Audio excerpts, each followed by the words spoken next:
Terima kasih.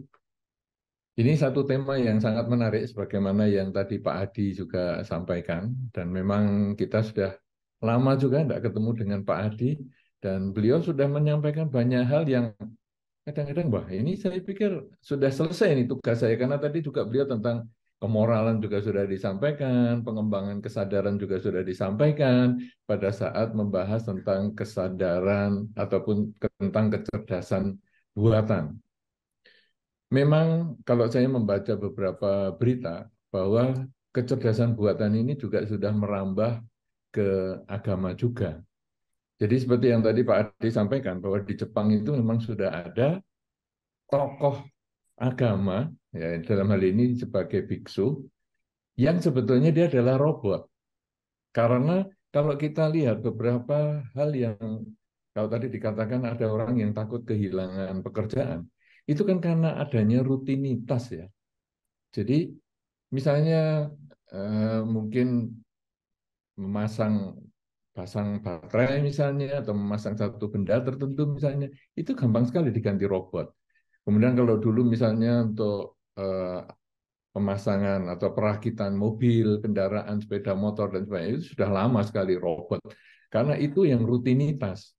Nah, biku ini juga ada kegiatan yang rutin. Misalnya membaca parita, itu rutin. Bahkan juga membaca parita untuk orang sakit, membaca parita untuk pemberkahan rumah, membaca parita untuk orang meninggal. Itu aja yang dibaca. Sehingga beberapa umat pun kadang-kadang kalau sering mengundang biku ataupun ikut acara-acara para bante itu, dia biasanya juga sudah hafal. Oh, bante ini mesti habis ini baca ini, habis ini baca ini. Nah, umat saja yang ikut bisa hafal. Apalagi mesin yang memang didesain untuk belajar. Seperti yang dikatakan Pak Adi tadi, dia sudah langsung ngerti. Nah, di Jepang itu memang ada satu mesin yang melayani umat-umat itu untuk didoain. Jadi dia minta sembahyang apa, dikasih aja doanya, dan itu wah dia hafal sekali. Kalau ibaratnya kita membaca parita itu, parita dari awal sampai akhir dia bisa baca semua. Riwayat Sang Buddha juga dia bisa masukkan. Kitab suci Tipitaka pun bisa. Kenapa? Karena mesin ini kan mesin yang bisa belajar. Sehingga kalau ada orang tanya misalnya, bagaimana ya itu riwayatnya misalnya Bante Ananda, wah langsung keluar. Bante Ananda adalah begini, begini, begini, begini. Dari kehidupan yang lampau sepertinya gini, gini, gini. Dan kemudian pada zaman Sang Buddha begini, begini, begini. Ada kisahnya semua. Datanya lengkap. Itu biku aja banyak sekali yang tidak bisa. Atau mungkin malah diomong, biku itu hanya satu dua aja yang bisa. Kemudian tanya lagi misalnya, saya ingin tahu ya riwayatnya Wisaka misalnya. Oh, Wisaka dalam kehidupan yang sebelumnya begini-begini. Kemudian dalam kehidupan zaman Sang Buddha begini-begini. Ada kejadian pada waktu itu di wihara ini begini, di wihara itu begini.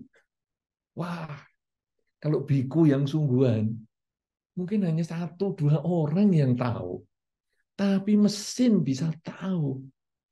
Nah, sehingga ada kemungkinan biku juga bisa digusur oleh mesin itu. Ya, tapi ya nggak ngapa-ngapa juga. Kenapa? Karena kan kegiatan yang rutin ya silakan digusur.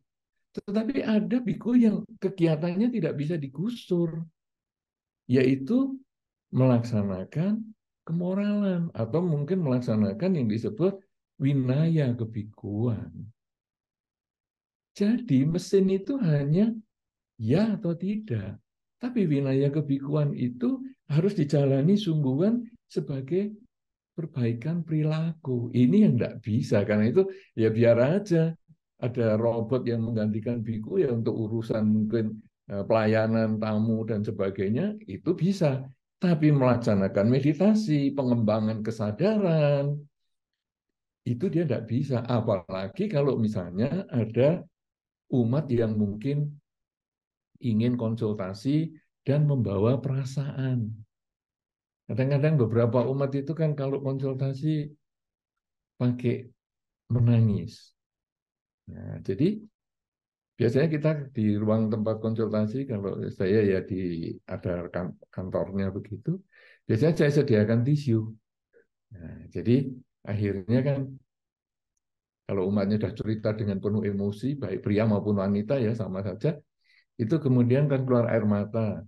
Nah, saya langsung ngomong, ya itu boleh tisu diambil, dan saya memperhatikan dengan baik waktu dia berkonsultasi dan sebagainya, sampai akhirnya begitu selesai, kemudian ya kita memberikan masukan untuk penyelesaian masalah. Nah, hal-hal yang semacam ini saat ini belum tentu bisa digantikan oleh kecerdasan buatan.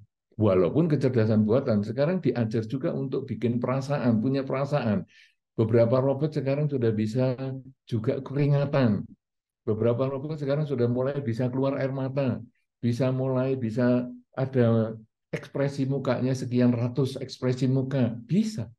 Tetapi nanti waktu dia melayani orang yang mungkin sedang terbawa perasaan itu, mungkin yang keluar adalah kesan dhamma, yaitu misalnya, kenapa engkau harus menangis? Apa yang kamu tangisi? Yang kamu tangisi kan keinginanmu yang tidak tercapai. Kalau keinginanmu tidak tercapai, kemudian kamu tangisi, apakah kemudian bisa tercapai? Kan tidak. Kenapa juga kamu mengambil tisu? Segitu banyak tisu, apakah bisa menyelesaikan? Nah, ini kalau sekarang umat yang mendengar jawaban robot ini, wah, malah bisa tambah stres ya. Dia datang untuk curhat, begitu keluar dari acara curhatnya itu, dia malah emosi besar. Nah, jadi hal-hal yang begini mungkin sampai saat ini belum bisa digantikan.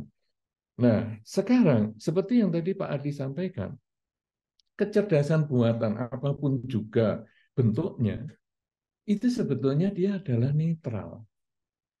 Kita manusia yang akan menggunakannya.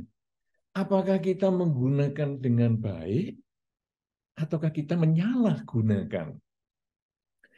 Kalau tadi saya baru membaca ada satu tokoh yang kemudian mendapat kabar ada kurir yang mengantar paket, kemudian memberikan link bahwa paketnya ini adalah misalnya sekarang sedang akan diantar ke rumah, lalu dia klik ke linknya itu, ternyata adalah untuk membongkar transaksi-transaksi banknya dia, dan sehingga dia akhirnya bisa transaksi ke sana ke sini, yang itu semua tentu didownload oleh si mesin itu sendiri. Nah, ini adalah penyalahgunaan kecerdasan buatan. Nah, saudara-saudara, tapi juga kalau yang tadi bisa menjadi biku, kemudian punya kesempatan untuk membacakan parita atau melayani yang mungkin rutin, itu kan sesuatu yang baik. Kalau demikian, saudara-saudara, kita memang tidak bisa menghentikan kemajuan teknologi. Tetapi yang bisa kita lakukan adalah menjaga diri kita sendiri, yaitu berjalan sesuai dengan dharma. Bahwa alat-alat di luar kita itu hanyalah alat, bukan tujuan.